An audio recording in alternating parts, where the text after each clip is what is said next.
Khyber Pakhtunkhwa assembly کے مسلم league نون پارلیمانی leader کی تحریک انصاف پر کڑی تنقید، صوبہ ہزارہ کی ضرورت پر زور۔ Jeddah chairman Pak media journalist forum international Chaudhry Noor Ul Hassan Gujjar کی خصوصی دعوت پر پاک میڈیا آفس دورے کے موقع پر خیبر پختونخوا اسمبلی میں مسلم لیگ نون کے پارلیمانی لیڈر سردار شاہ جہاں یوسف نے تحریک انصاف کی کارکردگی پر سخت تنقید کرتے ہوئے کہا کہ تحریک انصاف نے صوبے کو دیوالیہ کرنے میں کوئی کسر نہیں چھوڑی۔ انہوں نے کہا کہ صحت اور تعلیم سمیت تمام اہم شعبے بدترین حالت میں ہیں اور صوبے میں کوئی مؤثر پالیسی یا نظام موجود نہیں ہے۔ یہ بات انہوں نے اپنے دورہ سعودی عرب کے دوران جدہ میں مسلم لیگ نون سعودی عرب کے چیئرمین چودھری اکرام گجر کے ہمراہ پریس کانفرنس کے دوران کہی۔ سردار شاہ جہاں یوسف نے کہا کہ اوورسیز پاکستانی ملک سے بے پناہ محبت کرتے ہیں اور سیاسی تعصب سے بالاتر ہو کر ہمیشہ ملک کی خدمت میں پیش رہتے ہیں اور کسی بھی سیاسی بہکاوے میں نہیں آتے۔ پارلیمانی لیڈر نے ہزارہ کی ترقی کو وقت کی اہم ضرورت قرار دیتے ہوئے کہا کہ ہزارہ کے وسائل مقامی عوام کو نہیں مل رہے، جس کے باعث صوبہ ہزارہ کا قیام وقت کی ضرورت بن چکا ہے۔ اس موقع پر چیئرمین مسلم لیگ نون سعودی عرب چودھری اکرام گجر نے بھی تحریک انصاف کی جانب سے اوورسیز پاکستانیوں کو ترسیلات زر نہ بھیجنے کے بیان کی شدید مذمت کی۔ انہوں نے کہا کہ اوورسیز پاکستانی پہلے سے زیادہ بڑھ کر اپنے وطن کو رقم بھجواتے رہیں گے۔ اس موقع پر سردار شاہ جہاں یوسف کے ہمراہ مکہ سے معروف کاروباری اور سماجی شخصیت حاجی سردار سلیم گجر، اکرام تنولی، رفاقت چیمہ بھی جدہ تشریف لائے اور جدہ پہنچنے پر ہزارے وال اوورسیز پاکستانی فورم کے عہدیداران، چیئرمین چودھری دل پذیر، صدر چودھری نور الحسن گجر، جنرل سیکریٹری محمد اقبال، فائنانس سیکریٹری امتیاز قریشی اور دیگر نے پھولوں کے گلدستے پیش کر کے استقبال کیا اور ہزارے وال اوورسیز پاکستانی فورم کی کارکردگی پر روشنی ڈالی، جس پر سردار شاہ جہاں یوسف نے کہا کہ دیر غیر میں ہزارے والوں کو اکٹھا کرنا اور ان کے مسائل حل کرنے پر میں پوری ٹیم کو خراج تحسین پیش کرتا ہوں۔ کہ اگر پی ٹی آئی کا یہ خیال ہے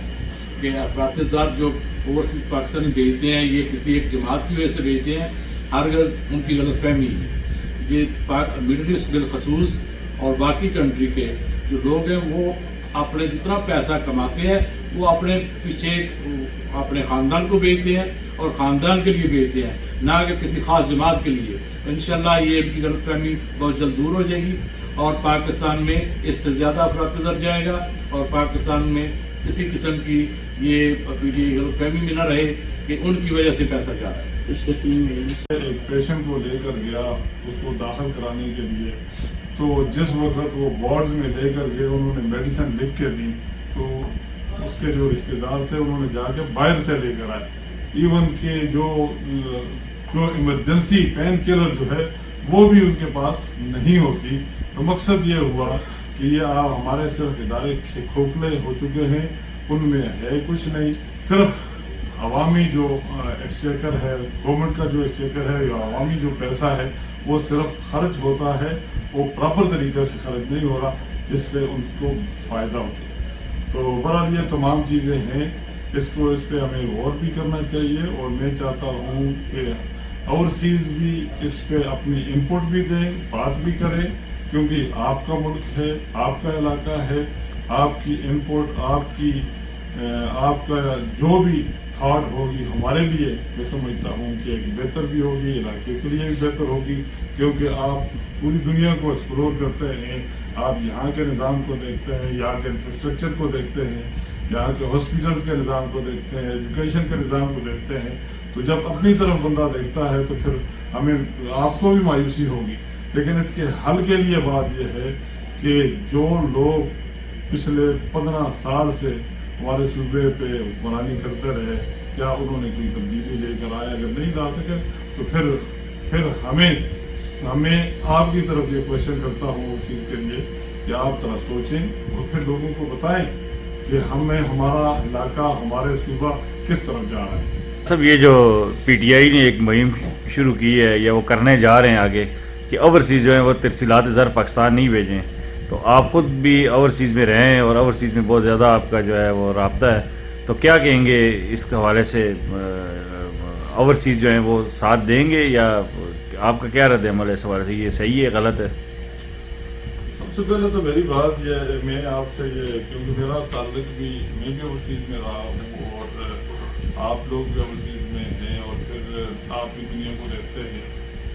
جہاں پہ میں رہا ہوں وہاں پہ شخصیات بڑی کم ہوتی ہے، وہاں پہ شخصیات کے نام ہی نہیں ہوتے اور وہاں پہ صرف اداروں کی بات ہوتی ہے. لیکن میری بدقسمتی یہ ہے کہ ہمارے ملک میں ابھی بھی ہم شخصیات کے پیچھے دوڑتے ہیں اور پھر ادارے جو ہیں وہ بالکل ختم کیے ہوئے ہیں، تباہ کیے ہوئے ہیں. آج آپ بات کریں اگر پریزیڈنٹ، امریکن پریزیڈنٹ جو ہے ڈونلڈ ٹرمپ صاحب، ابھی وہ پریزیڈنٹ بنے ہیں،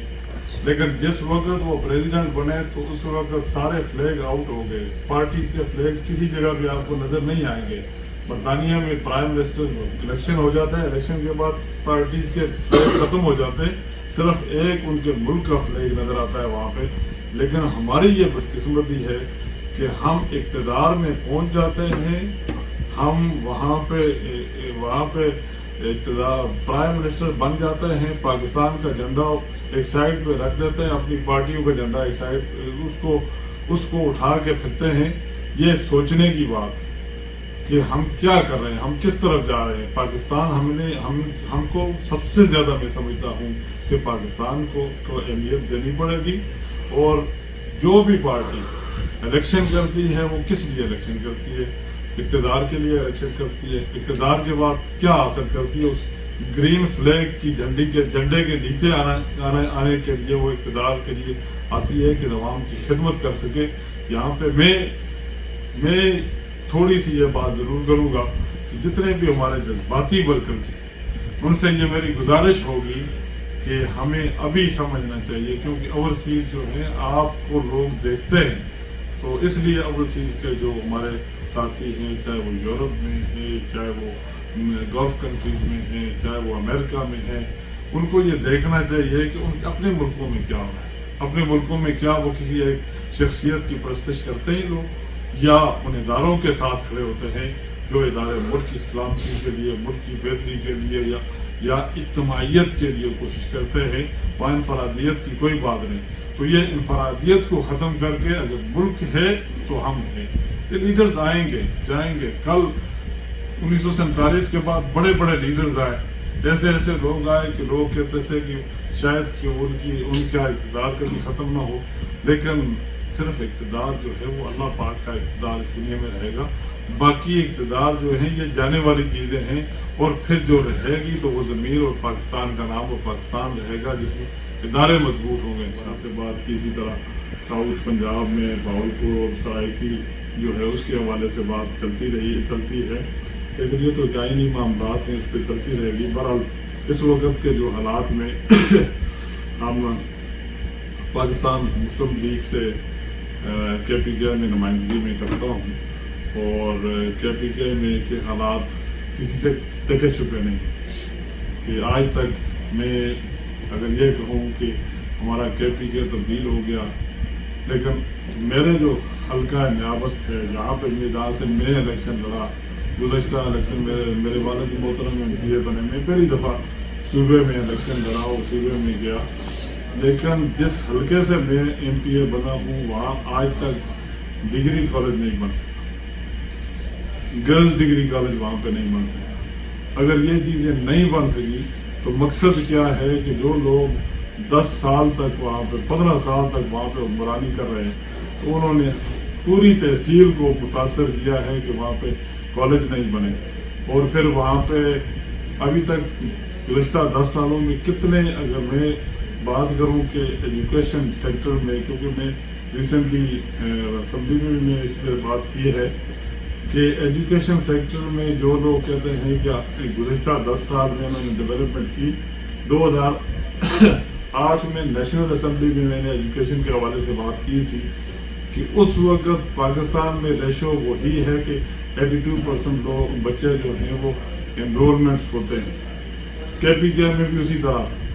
آج بھی تقریباً 10 سال کے بعد 15 سال کے بعد اگر